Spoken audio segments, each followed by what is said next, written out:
DTR is making his start this week. That's according to Brad Stainbrook on Twitter.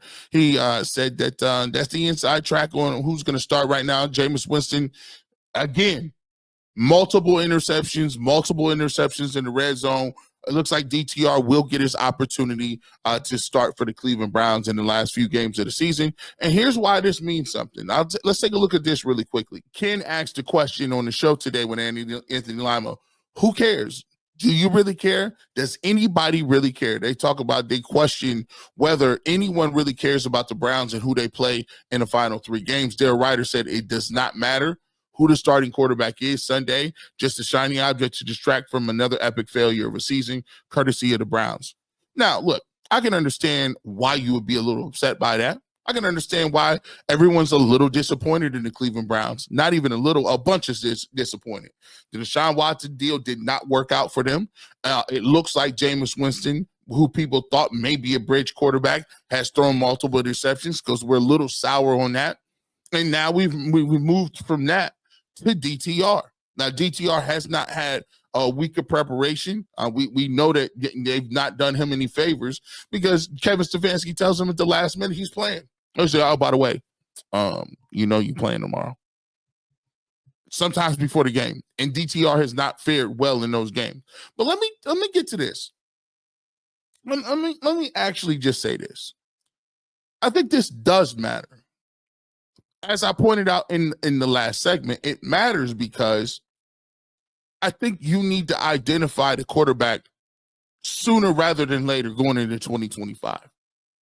And to me, there is no favorite. There's no better options. There's no magical guy coming to save you, riding in on a white steed that's going to be saving the Cleveland Browns in 2025. To be truthful, all of your options are flawed.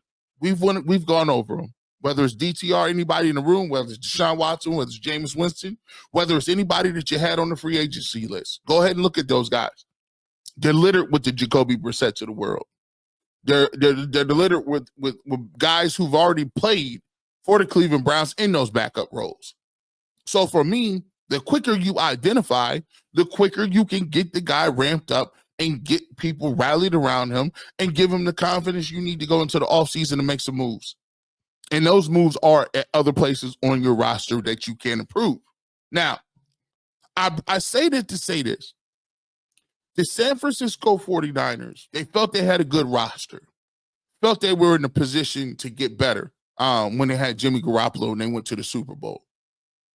But they felt like they had an opportunity with a good roster to make a move to kind of mitigate some things that went wrong before. They go to the Super Bowl. They didn't believe Jimmy could get them all the way there. They said, well, why not? Because we are drafting high and we had a bad season. Why not go ahead and take the quarterback, get him on a rookie deal, and then we bring him along slowly, play him underneath Jimmy Garoppolo, and still have a guy on a rookie contract. Didn't work out. But the San Francisco 49ers didn't do what I see we're doing right now in Cleveland. San Francisco 49ers didn't sit back and just sulk. What the San Francisco 49ers did was they went out and did some things to mitigate that. Now, we'll talk about why we should learn from them. But first, before we even do that, let's look at the Trey Lance trade. Let's look at what the 49ers gave up to get Trey Lance. And we know all too well what the Browns gave up for Deshaun Watson. And I know it's not comparable because Trey Lance wasn't making a guaranteed $230-some-odd million. We get that. But the trade still gave up a whole ton of a lot. Let's look at it. According to this, 49ers gave up a king's ransom to move up from the 12th pick in the 2021 draft to select Trey Lance. So just for the right to get up to 3 from 12, which is 9 spots, they swapped picks, gave a first-round pick in 2022, first-round pick in 2023, and a third-round pick in that same year in 2022. That's a boatload of that's a boatload of that's a boatload of picks. And think about it. For those boatload of picks that they got, this is the production they got. Lance played a couple of games in 2021. Jimmy Garoppolo got hurt in week 1. Week 4, he came in and they lost to the Seahawks. He saw his first significant playing time, and we relieved Garoppolo in the second half. Lance completed 18 passes for 157 yards, 2 touchdowns, and rushed for 7 times for 41 yards. So he played 3 or 4 times in 2021, right? In 2022, Lance was named starter over Garoppolo, but appeared in only 2 games before suffering a season-ending injury, ankle injury against the Seahawks in week 2. So he played 4 games in year 1 in like backup duty when Garoppolo got hurt in 2021. He played 2 games before he was out the whole season in 2022 with an ankle injury. And in 2023, Lance entered the training camp on uncertain terms due to his limited play and the success of second-year quarterback Brock Purdy for the previous season, who helped lead the 49ers to the NFC Championship game. So let me get this straight. Lance was named third-string backup behind Purdy and free agent acquisition Sam Darnold, which led to further speculation over the future in San Francisco. Lance completed 22 of 33 passes for 285 yards with 2 touchdowns and an interception while playing in San Francisco's first 2 preseason games against the Las Vegas Raiders and the Broncos. He did not play in the team's final preseason game against the Los Angeles Chargers. He was later then traded to the Dallas Cowboys for a late-round pick. So they traded all this for this production.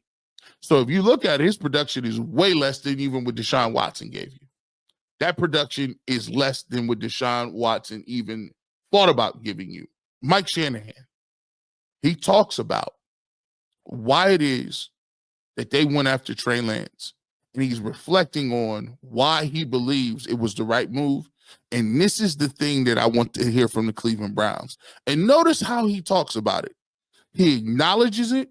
He informs the people that this is why we did what we did.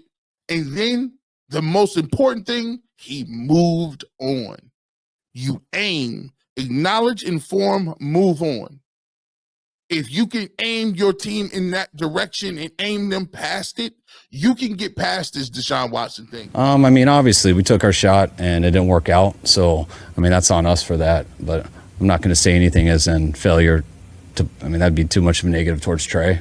I get our deal. We took a shot to go for that. We were hoping that he could be our guy, and that didn't work out. So I understand that from our standpoint, but I still do believe in Trey. And, about 3 years ago, we had the 12th pick in the draft, after that COVID year, but we thought we had a really good team. And we didn't think we'd have a chance again to get close to that top area to take a quarterback in the top 10. And when you have the 12th pick in the draft, we went into it realizing it was a risk, but we thought we weren't going to pick that high again for a couple of years, and we would never have a chance to move from 12 to 3. We tried to move up to a number of spots before that, but 3 was the first one that would do it. We looked into everything between 12 and 3, and we got that, and we took our shot, something we believed in and a person we believed in. Was hoping he could play more his first year. We knew he wouldn't come in and just take it over from Jimmy, but we were hoping to mix it in and kind of give him some experience. But once he broke the finger and stuff, it just got tougher for him as time went. We knew we'd commit to him the next year, which we did.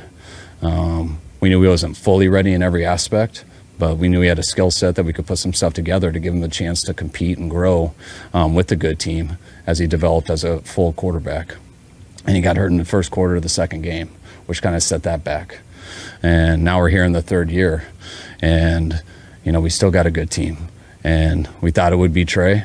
I think we got pretty fortunate falling into still having a rookie quarterback in our 3rd year that happened to be the 7th round pick. And we also look back at it as we didn't think with having the 29th pick, which those 2 first-round picks ended up being the 29th pick in the draft, which we were expecting it to be late. We were hoping it would be 32 or something like that, but we know with two first-round picks that are both at 29, you can never even consider to move up to something like that. And so we had to act then, and we did. Didn't work out, which can be a huge challenge, but that's why we feel pretty fortunate what we fell into.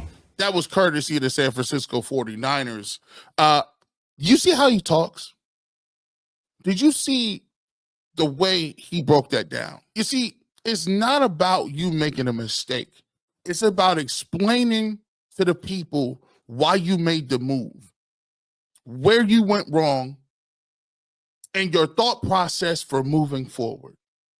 He said in that piece, look, we thought we had a really good team. We wanted an opportunity to move up. We tried to move up for everything above 3, 5, 7, 9. 3 was the spot. We gave up a lot to get there, and guess what? We took our shot. We believed in something. We took our shot. We missed on it, and here's why we missed. Here's the timeline. Well, the first year, we thought he was going to play a little more. He hurt his finger. Not necessarily his fault, but hey. We thought he was going to play a little more, but we thought he had a skill set that we could build something around. Okay, cool. Second year, we knew we were going to name him the starter. We committed to him as a starter. He gets injured in the second game. That set him back a lot. Now he doesn't have any time to really build on anything. He doesn't have much tape, doesn't have much playing time. We still got a good team.